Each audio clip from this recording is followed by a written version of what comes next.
அன்பர்களே வணக்கம். நாம் இன்னைக்கு வீடியோ பதிவில் எதை பற்றின தகவலை பார்க்க போகிறோம் அப்படின்னு பார்த்தீங்கன்னா, அதாவது ராஜவசியம் ஆடக்கூடிய ஒரு பிரயோக முறையை பற்றி தான் நம்ம இன்னைக்கு வீடியோ பதிவில் பார்க்க போகிறோம். அதாவது வசியங்கள்லேயே பார்த்திங்கன்னா 8 விதமான வசியங்கள் இருக்குது, சரிங்களா? அதில் பார்த்திங்கன்னா ஜனவசியம் 1, ராஜவசியம் 2, புருஷ வசியம் 3, ஸ்திரீ வசியம் 4, மிருக வசியம் 5, தேவ வசியம் 6, சத்ரு வசியம் 7, லோக வசியம் 8. இது மாதிரி 8 விதமான வசியங்கள் இருக்குது, சரிங்களா?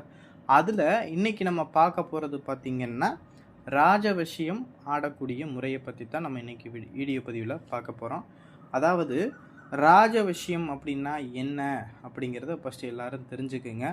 ராஜவசியம் அப்படின்னா நம்மளை விட ஒரு உயர்ந்த நிலைக்கு இருக்கக்கூடியவங்க, அதாவது பெரிய அதிகாரத்தில் பெரிய பெரிய நிலையில் இருக்கக்கூடியவங்களை வசியப்படுத்தக்கூடிய ஒரு பிரயோக முறை, சரிங்களா? வசியங்கள்லேயே பார்த்திங்கன்னா இந்த ராஜவசியம் அப்படிங்கிறது தான் ஒரு உயர்ந்த வசியம்னு சொல்லுவாங்க, சரிங்களா? என்னென்னா அரசரை போல வாழக்கூடிய ஒரு விஷயத்தை உருவாக்கி கொடுக்கும். இந்த விஷயத்தை நம்ம பண்ணி வச்சுக்கிட்டோம் அப்படின்னா நம்ம போகிற இடங்கள் பூராமே நம்மளுக்கு அரசருக்கு என்ன மதிப்பு மரியாதை கிடைக்குதோ அதே போல் அந்த விஷயம் பூராமே நம்மளுக்கு கிடைக்க ஆரம்பிக்கும், சரிங்களா? இதுக்கு தான் இந்த ராஜவசியம் 1 பண்ணி வச்சுக்கிட்டாவே போதும், இந்த உலகத்தில் எந்த மூலையில் வேணாலும் போய் பிழைச்சிக்கலாம், சரிங்களா? ஏன்னா ஒரு மனுஷன் நம்ம ஒரு விஷயம் வேணும் அப்படின்னா ஒரு நபர்கிட்ட நம்ம போய் பேசுகிறோம் அப்படின்னா அவங்க நம்மளுக்கு கட்டுப்பட்டாத்தான் நம்ம நினைக்கிற விஷயம் நடக்கும், சரிங்களா? அதை அவங்களுடைய மனநிலையை கட்டுப்படுத்தி நம்மளுக்கு சாதகமாக அது நடத்தி கொடுக்கும். இதுதான் ராஜவசியம், சரிங்களா? சரி, இந்த ராஜவசியத்தை பயன்படுத்தி என்னென்ன விஷயத்துக்கெல்லாம் பயன்படுத்திக்கலாம் அப்படின்னு பார்த்தீங்கன்னா, அதாவது ஒரு சில பேர்கள் பார்த்தீங்கன்னா இந்த திருமணம் தட்டிக்கிட்டே போய் பெண் பார்க்க போகிற இடத்துலங்களில் பார்த்தீங்கன்னா பெண் திருமணம் ஆகவே ஆகாது, ஏன்னா பிடிக்கலைன்னு சொல்லிக்கிட்டே இருப்பாங்க. ஒரு சில பேர்களுக்கு முகத்தில் அந்த வசீகர சக்தி இருக்காது, சரிங்களா? எங்கே திருமணம் போய் பார்த்தாலுமே அந்த திருமணங்கிறது தட்டி தட்டி போய்கிட்டே இருக்கும். அதுபோல் திருமணம் ஆகாத ஆண் பெண் யாராக இருந்தாலும் இந்த ராஜவசியத்தை பண்ணி நம்ம வச்சுக்கிட்டோம் அப்படின்னா கண்டிப்பாக திருமணங்கிறது அந்த இந்த ராஜவசியம் பண்ணி அந்த குங்கும திலகத்தை நெற்றியில் நம்ம வச்சுக்கிட்டு போனாவே போதும், அந்த இடத்துல நம்ம நினச்ச காரியங்கிறது நடந்துரும், சரிங்களா? அடுத்தது பார்த்திங்கன்னா ஒரு சில பேர்களுக்கு வேலை வாய்ப்பு கிடைக்கவே கிடைக்காது. அவங்களும் போய் நிறைய இன்டர்வியூ இந்த மாதிரி விஷயங்கள்லாம் அட்டன் பண்ணுவாங்க, வேலை சம்மந்தப்பட்ட விஷயங்கள்லாம் போய் அலைஞ்சு திரிஞ்சு பார்ப்பாங்க, ஆனால் அவங்களுக்கு இந்த வேலை வாய்ப்புங்கிறது கிடைக்காது, சரிங்களா? அது போல் பிரச்சனை உள்ளவங்கெல்லாம் இந்த ராஜவசியத்தை பண்ணிக்கிறலாம், சரிங்களா? அடுத்தது பார்த்திங்கன்னா இந்த தொழில் விஷயங்கள், சரிங்களா? தொழில் பண்ணக்கூடியவங்க, இந்த ரியல் எஸ்டேட் பண்ணக்கூடியவங்க, சரிங்களா?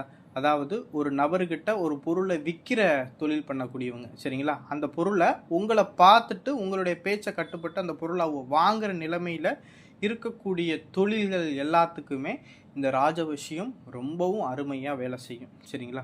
இது போல் இந்த ராஜவசியத்தை ஏகப்பட்ட விஷயத்துக்கு நம்ம பயன்படுத்தலாம், சரிங்களா? சரி, இதை எப்படி பயன்படுத்துறது அப்படின்னு பார்த்தீங்கன்னா, இந்த ராஜவசியத்தை பிரயோகம் பண்ணுறதுக்கு பார்த்தீங்கன்னா வளர்பிறையில் வரக்கூடிய ஞாயிற்றுக்கிழமை இல்லைன்னா நிறைஞ்ச பௌர்ணமி நாள் அன்னைக்குன்னு விடியற்காலையில் பிரம்ம முகூர்த்தத்தில் நீங்கள் என்ன செய்யணும்னா உங்களுடைய பூஜை ரூமில் விநாயக பெருமானுக்கு ஒரு விளக்கில், மண் அகல் விளக்கில் ஒரு தீபம், நெய் ஊற்றி தீபம் போட்டுருங்க. அந்த தீபத்துக்கு முன்னாடி ஒரு தாம்பாள தட்டில் சுத்தமான தாளம்பு குங்குமம், சரிங்களா? சுத்தமான தாளம்பு குங்குமத்தை அந்த தட்டில் பரப்பி வச்சுக்கோங்க. பரப்பி வச்சுக்கிட்டு என்ன செய்கிறீங்கன்னா அந்த தாம்பாள தட்டில் என்ன செய்றீங்கன்னா நான் ஸ்க்ரீனில் கொடுத்துருக்கக்கூடிய அந்த எந்திரத்தை அந்த குங்குமத்தில் ஒரு புதுசாக தென்னை கீத்து, தெரியுங்களா? தென்னை மரத்தில் இருந்து இந்த விளக்கமாருக்கு இந்த கீத்து எடுப்பாங்க பாரு, அந்த புது கீத்து ஒன்று ஒடிச்சு எடுத்துக்குங்க.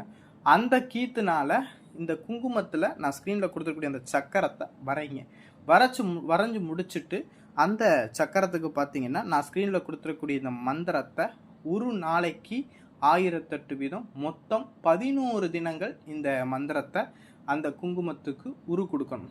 இப்படி உரு கொடுத்து அந்த குங்குமத்தை நீங்கள் எடுத்து ஒரு மண் கலயத்தில் பத்திரப்படுத்தி வச்சுக்கோங்க. நீங்கள் என்ன காரியத்தை நினச்சிக்கிட்டு அந்த குங்குமத்தை வச்சுக்கிட்டு நீங்கள் போறீங்களோ அந்த காரியம் உங்களுக்கு நடந்து முடிஞ்சிடும். சரிங்களா? இப்போ ஒரு பொண்ணு பார்க்க போகிறீங்க அப்படின்னா அந்த குங்குமத்தை வச்சுட்டு போனீங்க அப்படின்னா அந்த பொண்ணுக்கு உங்களை பிடிச்சி போயிடும். அவங்க உங்களுக்கு திருமணத்துக்கு ஓகே சொல்லிடுவாங்க. இதே போல் ஒரு வேலை விஷயத்துக்காக இன்டர்வியூக்கு போகிறீங்க அப்படின்னா அந்த குங்குமத்தை வச்சுக்கிட்டு போகணும். சரிங்களா? இது போல் தொழில் விஷயத்துக்கு போகிறீங்க அப்படின்னா இது போல் இந்த மாதிரி விஷயத்திற்கு இந்த ராஜவசிய பிரயோகத்தை பயன்படுத்தணும். சரிங்களா? அடுத்து பார்த்தீங்கன்னா இன்னொரு முறையும் இருக்குது. சரிங்களா? ஒரு தாமரை பூ ஒன்று கையில் எடுத்துக்குங்க. நீங்கள் தாமரை பூ ஒன்று கையில் எடுத்துக்கிட்டு இந்த மந்திரத்தை தாமரைப்பூ வலது கையில் வச்சுக்கிட்டு இந்த மந்திரத்தை ஒரு 1008 தடவை சொல்லுங்கள். சொல்லிட்டு அந்த தாமரை பூவை பார்த்தீங்கன்னா மந்திரத்தை சொல்லி முடித்த பிறகு அந்த தாமரை பூ ஒரு இதெல்லாம் நம்ம என்ன செஞ்சிடலாம், சாப்பிட்றலாம். இப்படி சாப்பிட்டோம் அப்படின்னா நம்மளுக்கு உடலில் வசீகர சக்திங்கிறது வந்து உருவாகும். சரிங்களா? இதே இது வந்து பன்னீர் ரோஜா பூ தெரியும் பாருங்களா, அந்த பூவையும் கையில் எடுத்துக்கிட்டு மந்திர உரு கொடுத்து நம்ம இதை செல்லலாம். சரிங்களா? இது போல் ராஜ விஷயங்களை நீங்கள் தாராளமாக பிரயோகம் பண்ணலாம். சரிங்களா? இந்த வீடியோ பதிவில் எந்த விதமான ஒளிவு மறைவுமே இல்லை. இந்த வீடியோ பதிவை எல்லாருக்குமே ஷேர் பண்ணுங்கள். இது உள்ள ஒரு பயனுள்ள தகவல். இந்த வீடியோ பதிவு பிடிச்சிருந்துச்சு அப்படின்னா நம்மளுடைய சிவருத்ர மகாகாளி அல்வாக்குப்பிடம் யூடியூப் சேனலை சப்ஸ்கிரைப் பண்ணாதவங்க சப்ஸ்கிரைப் பண்ணிக்கிங்க. நன்றி, வணக்கம்.